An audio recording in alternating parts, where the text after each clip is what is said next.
আমাদের এই দেহ মায়ের গর্ভে তৈরি হয়নি, দেহের সঙ্গে আত্মা ফিট করে মায়ের গর্ভে জীবিত করা হয়নি। যখন আমাদের কোনো পরিচয় ছিল না, এই অবস্থাকে কোরআনে মৃত বাপ বলা হয়েছে। তুমি কেমন করে আল্লাহর সঙ্গে কুফরি করো যখন তোমার কোনো অস্তিত্ব ছিল না। ফাহইয়াকুম, সে আল্লাহ তোমাকে জীবন দান করেছেন। সুম্মা ইউমীতুকুম, তিনি তোমাকে মৃত্যু দান করবেন। সুম্মা ইলাইহি তুরজাউন। সবাই বলে সুবহানাল্লাহ। তার কাছে ফিরিয়ে নেবেন। চারটি খবরের মধ্যে তিনটি খবরের বাস্তবতা আমাদের সকলের জানা আছে। মায়ের গর্ভের আগে আমাদের কোনো পরিচয় ছিল না, সৃষ্টি ছিল রুহের জগৎ। রুহের জগতে আমাদের মূল সৃষ্টি, অতএব আমরা ছিলাম রুহের জগতে। 2 নম্বরের অবস্থানের জায়গা মায়ের গর্ভে, যে রুহের জগৎ আল্লাহ পাক প্রশ্ন করেছিলেন আলাস্তু বিরাব্বিকুম, আমরা সেই জগতে আল্লাহ পাকের সামনে অদাবদ্ধ হয়ে এসেছি, অঙ্গীকার করে এসেছি, স্বীকার করে এসেছি। ক্বালু বালা, আমরা বলেছি হ্যাঁ অবশ্যই আপনি আমাদের রব। সবাই বলি লা ইলাহা ইল্লাল্লাহু মুহাম্মাদুর রাসূলুল্লাহ। আদম আলাইহিস সালাম থেকে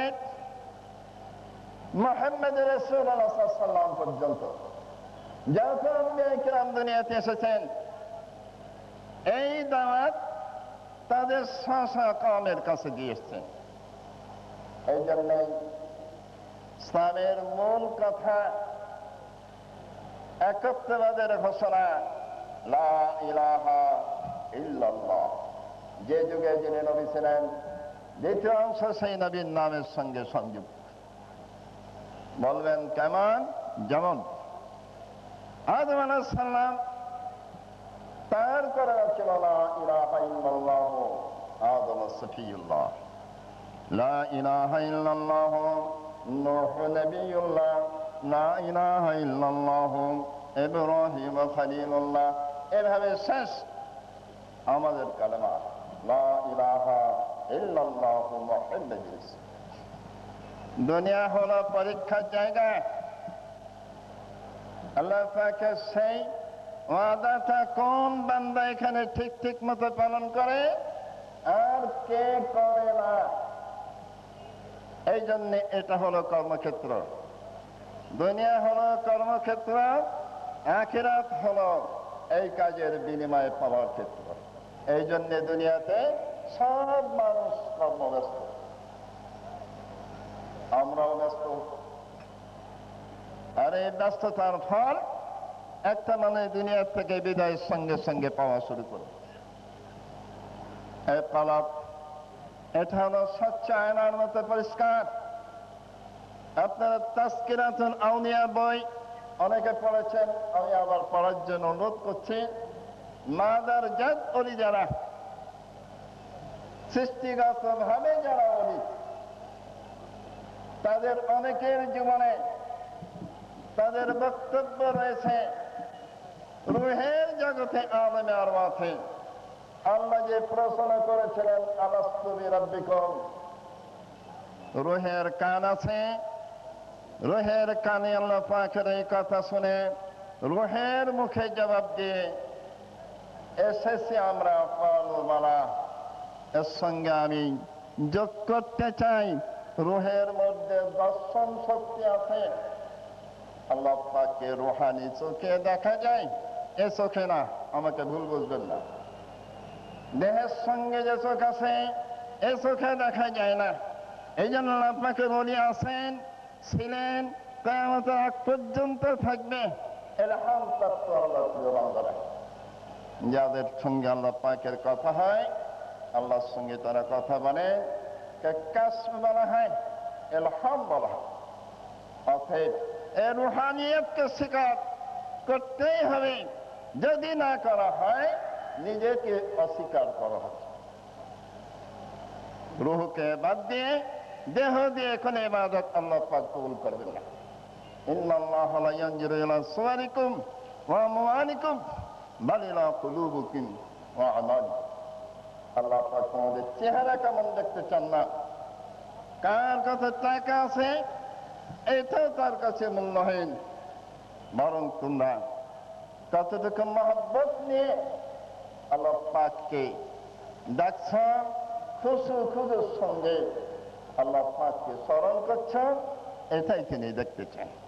এই জন্যই আমি 1 মিনিটে শেষ করছি। নামাজ যেটা আমরা পড়ি,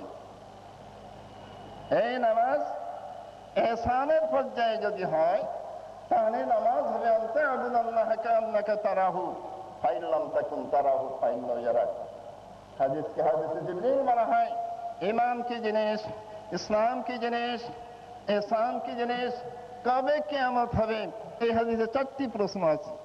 প্রশ্ন করি জিবরাইল আলাইহিস সালাম, জবাব দিচ্ছেন মুহাম্মদ রাসূলুল্লাহ সাল্লাল্লাহু আলাইহি ওয়াসাল্লাম। ইহসানের জবাবে বলছেন আল্লাহ পাকের ইবাদত এমন ভাবে করো যেন তুমি আল্লাহকে দেখছো। সুবহানাল্লাহ। যদি তোমার সেই দর্শন শক্তি প্রখর না হয়, আত্মিক চোখ, তাহলে মনে করো আল্লাহ পাক তোমাকে দেখছে। আর এই নামাজ যদি হয়, এই নামাজ হবে as-salatu mi'rajul মুমিন। লক্ষ্য করো নামাজের দিকে।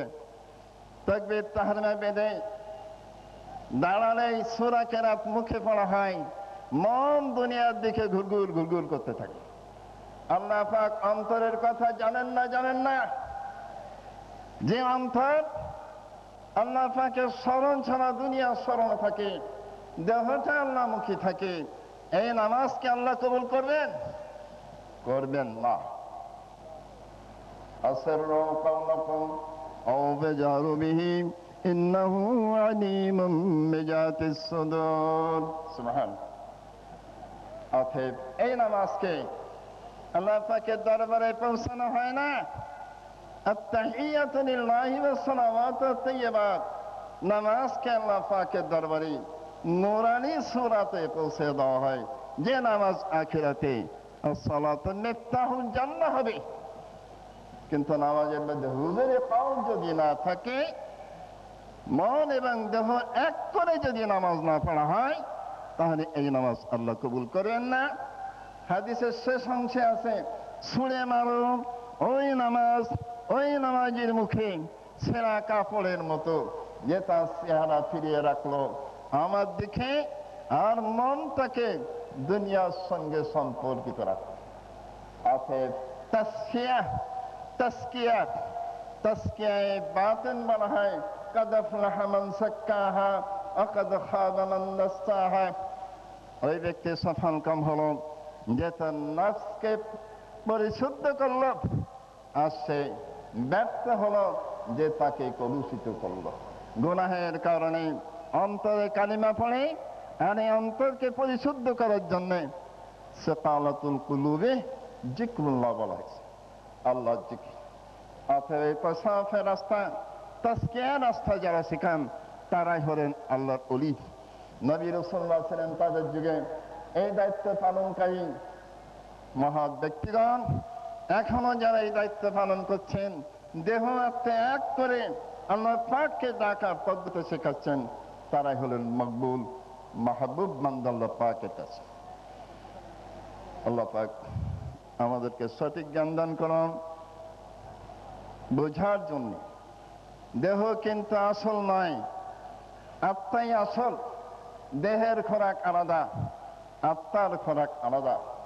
সবাই বলে সুবহানাল্লাহ, আলহামদুলিল্লাহ, লা ইলাহা ইল্লাল্লাহ, আল্লাহু আকবার, লা হাওলা ওয়ালা কুওয়াতা ইল্লা বিল্লাহ। আল্লাহ আল্লাহ সবগুলো হলো রূহের খোরাক। যত মহব্বত নিয়ে আল্লাহ পাকে ডাকা যাবে, আল্লাহুল আসমাউল হুসনা ফাদউহু বিহা, আল্লাহ পাকের অনেক সুন্দর সুন্দর নাম আছে, যে নাম তোমার কাছে ভালো লাগে সেই নামে ডাকো। ফাযকুরুনি আযকুরুকুম। অনেক কথা, সময় শেষ। আমি আপনাদের দোয়া কামনা করে, কল্যাণ মঙ্গল কামনা করে এখানে শেষ করছি। আসসালামু আলাইকুম ওয়া রাহমাতুল্লাহি ওয়া বারাকাতুহু।